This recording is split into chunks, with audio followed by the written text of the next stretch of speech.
أعوذ بالله من الشيطان الرجيم. بسم الله الرحمن الرحيم.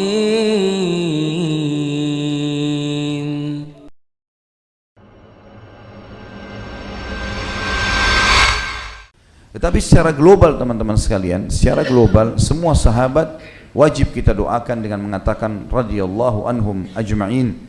Sebagaimana Allah sebutkan dalam Al-Quran, a'udzubillahi minasyaitonir rajim, radhiyallahu anhum wa radu an. Makanya Aisyah radhiyallahu anha pernah ditanya di zaman Utsman bin Affan menjadi khalifah, mulai ada gosip-gosip, berita-berita menyalahkan Abu Bakar sama Umar, ya, radhiyallahu anhum ajma'in. Dan ini teman-teman, kalau antum menghadapi dalam kehidupan sehari-hari ada orang yang caci maki, ada orang yang fitnah, tidak usah kaget karena manusia lebih baik daripada kita, difitnah juga. Nabi SAW difitnah, Nabi SAW disebarin isu-isu yang tidak benar tentang beliau. Abu Bakar sama Umar juga begitu sudah meninggal. Dalam sebuah riwayat Bukhari, seseorang atau beberapa orang datang bertemu dengan Ummul Mukminin Aisyah radhiyallahu anha dan berkata, kenapa Abu Bakar dan Umar dicaci maki padahal kami mengetahui kebaikan-kebaikan pada mereka? Kata Aisyah radhiyallahu anha jawaban yang mulia dengan ilmu yang baik, sesungguhnya orang-orang ini tidak memahami syariat Allah. Allah memerintahkan agar mendoakan para sahabat Nabi, mereka malah mencaci maki dan mengkafirkannya. Dan saya tidak melihat, kata Aisyah, kecuali Allah ingin menambahkan pahala buat Abu Bakar dan Umar dengan cara seperti itu. Artinya orang-orang yang sekarang mencaci maki Abu Bakar di zaman sekarang, seperti kasus Syiah, orang-orang Syiah yang sudah jelas-jelas salah satu manhaj atau metode hidup mereka mencaci maki sahabat, bahkan sampai pada tingkat mengkafirkan. Orang-orang ini sebenarnya sedang menyetor pahala gratis kepada para sahabat. Mereka berbuat ibadah diambil oleh para sahabat. Dia punya masalah dengan seorang manusia biasa, bukan sahabat saja, sudah cukup untuk menghabiskan pahalanya hari kiamat. Bagaimana kalau dia punya masalah dengan para sahabat? Seperti berhadapan dengan gunung-gunung besar, gitu kan? Sulit sekali, gitu. Dan apa gunanya mereka masuk ke zona itu? Cukuplah mereka telah mendampingi Nabi SAW, cukuplah mereka menghadiri peperangan bersama Nabi SAW. Ini kemuliaan yang luar biasa. Haji bersama Nabi SAW, ya. Hidup sehari-hari, sholat berjamaah, ketemu, salaman, minum sama-sama, ya, ngobrol sama Nabi. Bahkan Abu Bakar sama Umar yang fokus dicaci maki oleh orang-orang Syiah dan dikafirkan ini adalah mertua Nabi, yang setiap Nabi kemana selalu mereka berdua ada bersamanya. Sampai para sahabat mengatakan, kami tidak heran Abu Bakar dan Umar menjadi pemimpin setelah Nabi SAW meninggal, karena sudah sering kami dengarkan Nabi SAW mengatakan, aku pergi bersama Abu Bakar dan Umar, aku datang bersama Abu Bakar dan Umar. Jadi sudah biasa itu. Maka sangat aneh kalau ada orang mencaci maki orang yang terdekat bagi Nabi SAW. Tentu target daripada orang-orang ini mencaci maki sahabat sebenarnya adalah Nabi SAW. Targetnya itu. Tapi mereka kalau mencaci maki Nabi langsung seperti Abdullah bin Saba, tokoh yang sekarang diubah-ubah lagi oleh orang Syiah, dikatakan bahwasanya itu tokoh fiktif. Padahal kita sudah jelas-jelas punya rujukan-rujukan yang pasti dengan sanad-sanad yang sahih tentang keberadaan Abdullah bin Saba, orang Yahudi yang pura-pura masuk Islam dan membentuk pemahaman Syiah itu. Dan jelas-jelas konsepnya mencaci maki dan mengkafirkan para sahabat ridwanullahi alaihim. Mencela sahabat ini berarti mencela Nabi SAW, dan mencela Nabi berarti mencela Allah, ya. Ini bahaya sekali, ya. Saya yakin kalau teman-teman di sini berumah tangga dengan normal, dia memilih mertua, calon istri atau suami yang baik, saya yakin pasti dia tidak akan terima kalau mertuanya orang baik atau istrinya orang baik lalu kemudian dicaci maki. Saya yakin dia tidak akan terima itu. Bagaimana bisa seseorang mencaci maki istri Nabi, mertua Nabi, gitu kan? Dan orang-orang sudah meninggal, sudah lewat waktunya. Untuk apa kita habisin waktu di situ? Ya. Tidak ada manfaat sama sekali. Menyiapkan musuh-musuh yang berat pada hari kiamat, gitu kan? Di sini diangkat oleh Imam Az-Zahabi dalil pertama hadis Bukhari tentang masalah dosa besarnya seseorang yang mencaci maki para sahabat ridwanullahi alaihim. Kalau di sini yang kita bahas adalah mencelahnya, ya. Mengatakan misal kalimat-kalimat yang tidak santun lah. Tapi kalau ada yang mengkafirkan sahabat, ini sudah tidak diragukan kekafirannya juga. Karena ada hadis Nabi SAW yang mengatakan siapa yang melempar kalimat kufur kepada saudaranya muslim, maka akan kembali kepada salah satunya siapa yang paling berhak. Kalau ketemu antara orang-orang ini dengan para sahabat, pastilah para sahabat yang tidak mungkin kafir, mereka yang kafir karena sudah sampai meninggal dibuktikan beriman kepada Allah dan Rasulnya. Tapi orang ini belum tahu, bisa saja dia meninggal gitu kan dalam keadaan kafir. Yang kita bahas dosa besar hanya mencelah. Kalau sampai mengkafirkan, kufur juga. Dikatakan oleh Imam Az-Zahabi dan tanpa meragukan sama sekali kalau semua sahabat adalah wali Allah, karena mereka adalah orang-orang yang dekat dengan Allah Subhanahu wa taala. Diangkatlah hadis Bukhari, hadis qudsi, kata Nabi SAW, Inna Allah Azza wa Jal qal, sesungguhnya Allah yang maha tinggi dan maha mulia telah berkata, Man ada li waliyan faqad adzantuhu bil harb, siapa yang memusuhi para waliku, maka pasti aku akan mengumumkan perang terhadapnya.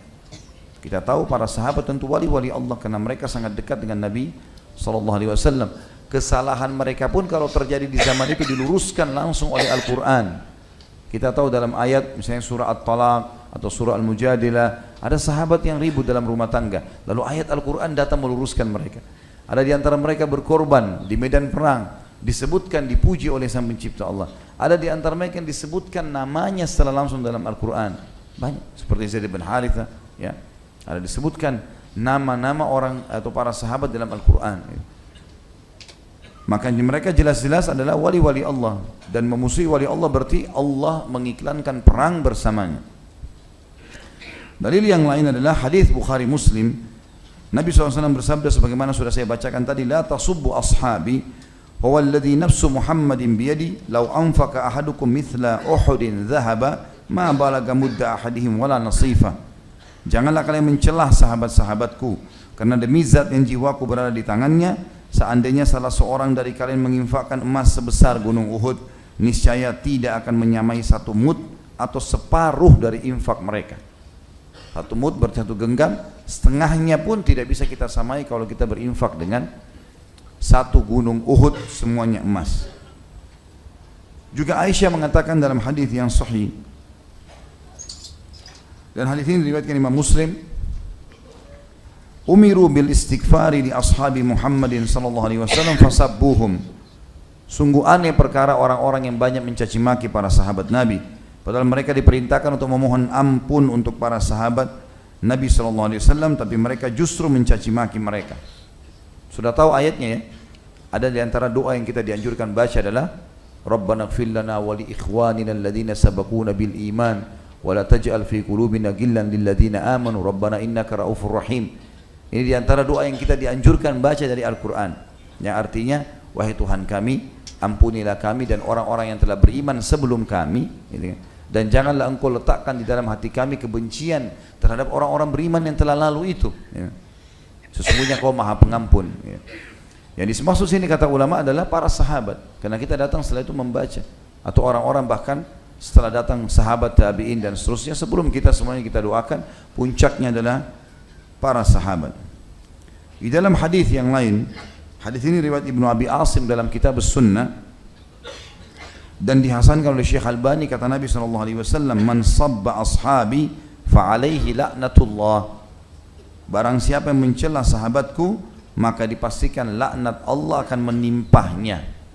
Yang dimaksud sini laknat adalah diangkat berkah hidupnya, diangkat berkah hidupnya. Ali radhiyallahu anhu berkata di dalam sebuah hadis, dan hadis ini diriwayatkan Imam Muslim dalam Kitabul Iman, walladzi falaqal habbata wa bara'an nasama innahu la ahdun nabiyyil ummi ilayya la yuhibbuni illa mu'minun wa la yubghiduni illa munafiq. Demi zat yang membelah benih dan menciptakan nyawa, sesungguhnya janji Nabi yang ummi, maksudnya Nabi Muhammad SAW, cirinya ummi, tidak bisa baca dan nulis, kepadaku adalah tidak ada yang mencintaiku melainkan seorang mukmin, dan tidaklah membenciku melainkan seorang munafik. Orang-orang Syiah mengatasnamakan mencintai Ali, mengatasnamakan, tapi mereka sebenarnya tidak mencintai. Yang mencintai adalah ahli sunnah. Terbukti tidak pernah ada satu ahli sunnah pun yang mencaci maki Ali radhiyallahu anhu. Kita semua mengatakan radhiyallahu anhu, kita akui khulafaur rasyidin yang keempat, kita akui sebagai anak mantu Nabi SAW, kita akui sebagai sepupu Nabi SAW, dan kisah-kisahnya dinukil, fadilah-fadilahnya disebutkan, ya. Tidak ada sama sekali yang kita celah. Istrinya Fatimah radhiyallahu anha kita puji, dimuliakan, anak Nabi SAW. Anaknya Hasan dan Husain radhiyallahu anhum ajma'in, kita puji Hasan dan Husain, kita mengatakan radhiyallahu anhum ajma'in, dan kita akui hadis-hadis Nabi SAW tidak terkecuali memuji kedua cucu beliau yang mulia ini, gitu kan? Tapi orang-orang Syiah tidak. Sampai sekarang pun mereka ada yang menghina Hasan. Mereka anggap Husain saja yang bisa diakui. Bahkan yang diakui adalah keturunannya dari Husain. Kenapa? Hasan sempat menyerahkan kekuasaan kepada Muawiyah radhiyallahu anhu ajma'in. Padahal Nabi SAW pernah tunjuk Hasan dan berkata, "Inna ibni hada sayyidun." Sesungguhnya anakku ini atau cucuku ini adalah tuan. Wala Allah yusluhu biyadihi baina fi'ataini kabiratain. Semoga saja Allah akan memperbaiki pertengkaran yang akan terjadi di antara dua kelompok besar muslimin. Dan itu terjadi pada saat Hasan radhiyallahu anhu memberikan kekuasaan kepada Muawiyah agar muslimin tidak berperang, gitu kan? Dan kita akui semua itu. Tidak ada satupun yang kita pungkiri. Jadi orang-orang Syiah, teman-teman, tidak punya celah sebenarnya untuk memusuhi ahli sunnah. Dan ini menandakan manhaj yang mereka gunakan atau metode jelas-jelas bukan dari umat Islam. Ini bukan dari Islam, dari Abdullah bin Saba, si Yahudi yang pura-pura masuk Islam, gitu. Kalau metode, kalau mereka betul-betul mengaku pengikut Ali, maka mereka tidak akan memusuhi ahli sunnah, tidak akan menghalalkan darahnya. Kita lihat sekarang di Syria luar biasa, 200.000 sekian darah umat Islam dibantai. Di Lebanon begitu juga, di Irak juga begitu. Dan mereka menganggap itu adalah syahid. Mereka menganggap bahwasanya mereka mati syahid kalau mereka perang dengan ahli sunnah, gitu kan. Muslimin, ahli sunnah wal jamaah, seperti di Saudi, seperti di Indonesia, di mana saja negara Islam, ada orang-orang Syiah di dalam wilayah mereka tidak pernah ahli sunnah ganggu. Dinasihati, didakwahi, nggak pernah diperangi. Belum pernah ada sejarah ahli sunnah sengaja mengeluarkan fatwa untuk membunuh orang Syiah secara umum langsung atau memerangi mereka. Tapi terbalik, kalau orang-orang Syiah yang berkuasa, maka halal darahnya ahli sunnah, ya. Artinya ini sudah jelas-jelas bagaimana bisa dikatakan bagian dari kaum muslimin. Ada banyak kelompok yang menisbatkan diri kepada Islam tapi tidak menghalalkan darah muslimin. Di kelompok ini maka mereka mencaci maki sahabat, bahkan mungkin kalau sahabat hidup mereka akan siap untuk membunuhnya. Ini berbahaya sekali, ya. Ini berbahaya dan tidak bisa sama sekali dibiarkan pemahaman seperti ini. Tentu yang kita benci di sini adalah pemahamannya. Ingat kalimat ini, ya. Kita tidak boleh dalam Islam membenci fisik. Kalau ada orang pernah menjadi kelompok Syiah, caci maki para sahabat, bahkan ada orang kafir pernah memerangi kaum muslimin, kalau dia sudah meninggalkan perilakunya dan bertaubat, hukumnya hukum sekarang, ya, hukumnya adalah hukum sekarang setelah taubat, gitu. Jadi yang sedang kita bahas adalah masalah karakter atau kesalahan pemahamannya. Dikatakan apabila ini yang disabdakan Nabi SAW dalam rangka menyebutkan hakikat atau keutamaan Ali, maka tentu Abu Bakar As-Siddiq lebih utama dan lebih patut, karena beliau adalah manusia yang paling utama setelah Nabi SAW. Dan keyakinan Umar dan Ali radhiyallahu anhum ajma'in adalah bahwa barang siapa yang lebih mengutamakan seseorang di atas Abu Bakar, maka dia dicambuk seperti yang membuat-buat kebohongan. Jadi di zaman Umar bin Khattab, kalau ditemukan ada orang yang mencaci maki atau menganggap bahwasanya ada sahabat lebih baik daripada Abu Bakar, dicambuk. Di zaman Ali pun begitu. Sampai Abdullah bin Saba pun dihukum oleh Ali bin Abi Thalib karena dia mengatakan bahwasanya Abu Bakar sama Umar dan Uthman merebut khilafahnya Ali. Ali sendiri radhiyallahu anhu, kita punya sanad-sanad sahihnya. Ahli sunnah memiliki sanad itu bahwasanya Ali bin Abi Thalib menghukum Abdullah bin Saba yang dasarnya mendahulukan atau menyebut-nyebut dengan fitnah kalau Abu Bakar, Umar, Uthman merebut khilafahnya Ali. Ali sendiri gak terima. Gimana sekarang orang ini mau mengembangkan gitu? أعوذ بالله من الشيطان الرجيم بسم الله الرحمن الرحيم